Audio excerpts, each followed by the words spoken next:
ബയോഡീസലും കൊണ്ട് ജാർഖണ്ഡിലേക്ക് പോകുന്ന 4ാമത്തെ ദിവസം നമ്മളിപ്പോൾ നിൽക്കുന്നത് ഒഡീസയിലാണ്. ഇന്നലെ രാത്രി ഏകദേശം 7 മണിയൊക്കെ ആയി നമ്മൾ ഒഡീസയിലോട്ട് കയറിയപ്പോഴത്തേക്കും പിന്നെ ഏകദേശം ഒരു 50 കിലോമീറ്ററോളം ഓടി നമ്മൾ ദാബയിലെത്തി. വണ്ടി പാർക്ക് ചെയ്തു, കിടന്നുറങ്ങി, ഫുഡൊക്കെ കഴിച്ചിട്ട് കിടന്നുറങ്ങി. പിറ്റേ ദിവസം നമ്മളിപ്പോൾ എണീറ്റ് നിൽക്കുകയാണ് വീണ്ടും യാത്ര തുടങ്ങാനായിട്ട്. ഇപ്പം നമ്മൾ നിൽക്കുന്നത് ഗൂഗിൾ മാപ്പിൽ നോക്കിയപ്പോൾ രംബ എന്ന് പറയുന്ന സ്ഥലത്താണ് നിൽക്കുന്നത്. നമുക്കിനി പോവേണ്ടത് ഭുവനേശ്വർ വഴിയാണ് പോവേണ്ടത്. അപ്പോൾ ഭുവനേശ്വറൊക്കെ കുറച്ച് അടുത്ത് തന്നെയാണ്. ഇപ്പൊ നമ്മളിവിടെ പാർക്കിങ്ങിന്റെ പിറകിലുള്ള ഒരു വ്യൂ ആണ് കേട്ടോ. ഏറ്റവും ഒരു രക്ഷയില്ല, നല്ല രസമുണ്ട് കാണാൻ. പിറകിലൊക്കെ നല്ല മലയും മഞ്ഞും കോടയും. ഇവിടെ നല്ല ക്ലൈമറ്റ് ആണ് കേട്ടോ ഇപ്പൊ നിലവില്. നല്ല മഴയും ചാറ്റൽ മഴയാണ്, നല്ല ഉറച്ച മഴയല്ല, ചാറ്റൽ മഴയും നല്ല തണുപ്പും ഒക്കെ ഉണ്ട്, നല്ല രസമുണ്ട്. अभी कितना दूर बाकी है?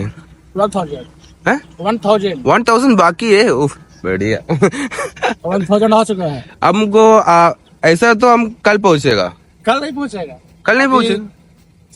3 डे लगेगा। और 3 डे लगेगा? 3 डे से कुछ कम।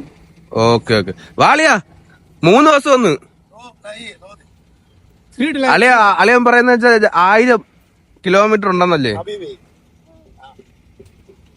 അളിയ? എന്തോ 2 दिन 2 ദിവസം. कितने किलोमीटर उड़ा रहा है? आज जमशेदपुर 900 होगा। 900 किलोमीटर आज जमशेदपुर पहुंचा।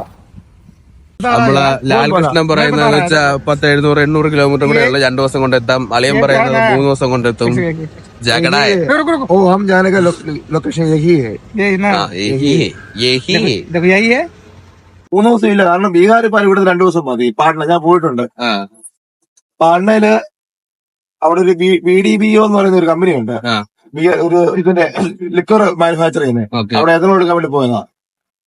അത് ഇവിടുന്ന് ഈ സമയത്ത് ഞാൻ വണ്ടി എടുത്തിട്ട് രാത്രി കൊണ്ട് ജംഷഡ്പൂർ പാസ് ചെയ്തു. അടുത്ത ദിവസം ഉച്ചയായപ്പോ ഞാൻ കമ്പനി ചെന്നു. 2 ദിവസം മതി. അത് വേറെ സ്റ്റേറ്റിൽ കയറി. അത് ദൂരെയാണ്.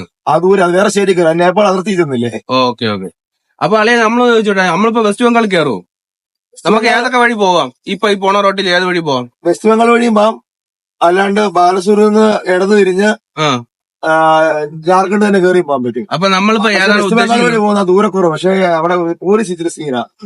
അത് ഭയങ്കര പൈസ കൊടുക്കേണ്ടി വരും. അത് കാരണം കൈക്കൂലിയാണോ? കൈക്കൂലി കൊടുക്കേണ്ടി വരും. കാരണം ടാക്സി എടുക്കുകയൊക്കെ വേണം. ഇച്ചിരി വള്ളിക്കെട്ടുണ്ട്.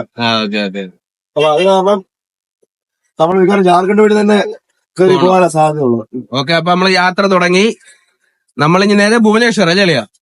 ഭുവനേശ്വർ, കട്ടക്ക്, ബാലസൂര്. ഓക്കെ. അടുത്ത് ഭക്ഷണം കിട്ടുന്നുള്ളൂ, നിർത്തി ആഹാരം കഴിക്കും. ഇവിടെ എന്ത് ഫുഡില്ലാത്തത്? അത് ദാബയിലൊക്കെ താമസിക്കായിരിക്കും. രാവിലെ റൊട്ടിയെ കാണത്തുള്ളൂ. ഇവിടെ നമുക്ക് ഇഡ്ഡലി ദോശയൊക്കെ കിട്ടും.